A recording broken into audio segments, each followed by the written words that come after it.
Hello YouTube, it is your friendly neighborhood LPL financial advisor Mike Campagna. I am the Qualified Plan Specialist and Education Coordinator for One Group Retirement Advisors. Today I'm going to talk about a topic that has been in the news a lot lately, which is inflation. So while you listen to debates on whether or not inflation is transitory, I want to help provide some clarity on what inflation actually is so you can really understand the implications and how we are affected as consumers. Inflation is the decline in purchasing power of a given currency over time. The rise in general level of prices, often expressed as a percentage, means that a unit of currency generally buys less than what it did in prior periods. Inflation can be contrasted with deflation, which is when purchasing power increases and prices decline.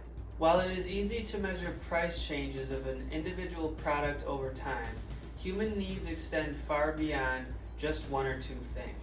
Inflation measurements should be diverse and include commodities like food, grains, metal, and fuel, utilities like electricity and transportation, and services like healthcare, entertainment, and labor.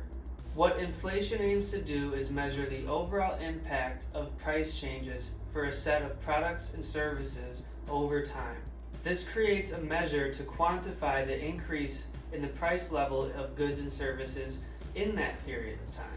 As a currency loses value, it buys fewer goods and services. This loss of purchasing power generally impacts the cost of living for the common public and results in a deceleration of economic growth. Consensus view amongst economists is that sustained inflation occurs when an economy's money supply growth outpaces its economic growth.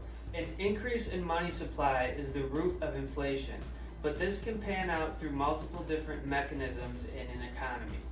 In all such cases of money supply increase, the money loses its purchasing power.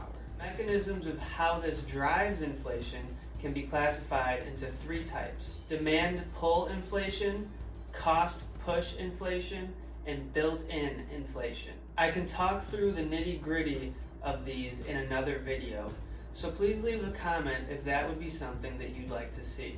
Now, depending on the selected set of goods and services used, multiple types of baskets of goods are calculated and tracked as price indexes.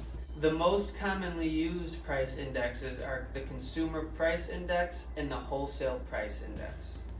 The CPI is a measure that examines the weighted average of prices of a basket of goods and services which are of primary consumer needs.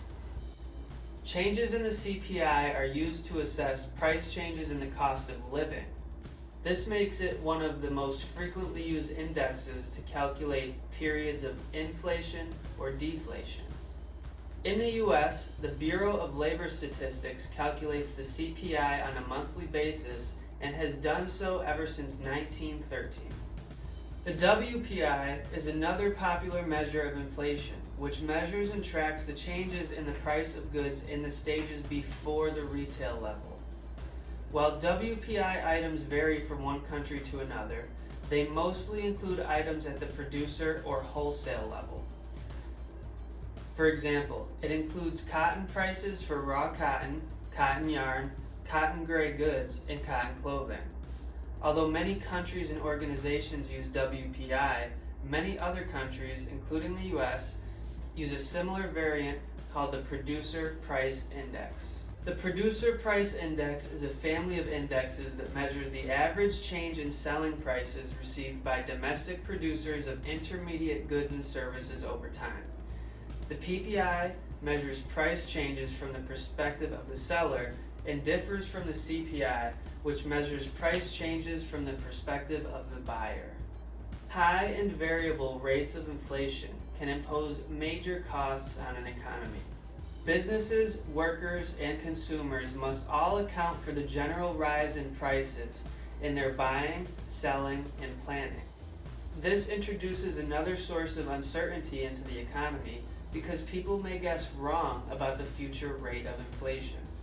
Even a low, stable, and easily predictable rate of inflation, which some may consider optimal, still can pose serious problems to an economy, mainly due to how, when, and where the new money enters into the economy.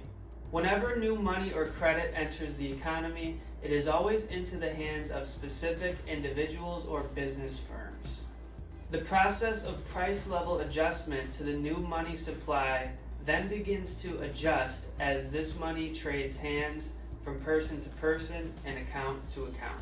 A country's financial regulator shoulders the important responsibility of keeping inflation in check. It is done by implementing measures through monetary policy, which refers to actions by a central bank or other committees who determine the size and rate of growth of a money supply. The Federal Reserve System, also known as the Fed, is the central bank of the United States and quite possibly the most powerful central bank in the world. Monetary authorities also take exceptional measures in extreme conditions in the economy.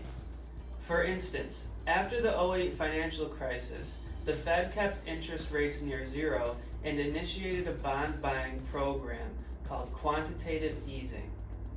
Not to mention, we're all familiar with the stimulus packages that began in 2020 that were passed as a result of COVID-19's effects on the U.S. economy. These measures aimed to put money directly into the hands of American citizens, amongst a host of other things. Hopefully this provided clarity on what exactly inflation is and how it works. If you are looking to hedge against inflation, talk to your advisor about the different options out there.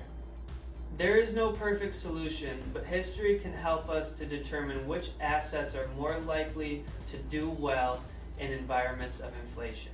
Remember, we cannot control the financial markets, nor can we control the U.S. economy. So control the things you can control, like how much you save, when you start saving, how you choose to invest, and how much risk you take. Thanks for watching.